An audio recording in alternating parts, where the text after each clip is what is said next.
সেদিন সন্ধ্যার কিছু আগে হঠাৎ উঠল বেজে আমার নিথর টেলিফোন। রিসিভার তুলে শুনলাম মৃদু স্বরে যখন একটি ছোট নাম। মনে হলো এই সূর্যাস্ত উঠল ভোরে, ফের ভোরের আলোয়। প্রায় অস্তমিত আমি পুনরায় হয়ে উঠলাম যেন উদিত সকাল। কতকাল নীরব নিথর পড়ে থাকা এই ব্যর্থ টেলিফোন কানায় কানায় ভরে গেল, হয়ে উঠল মুহূর্তে যেন চঞ্চল হরিণ।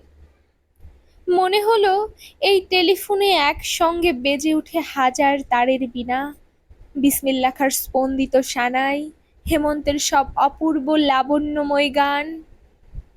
সহসা আমার মাথার উপরে মনে হলো এক দিব্য ছায়াময় স্নিগ্ধ নীলাকাশ। বুঝি আর কখনো আমার বুকে ওঠেনি এমন তোলপাড় করা ঝড়।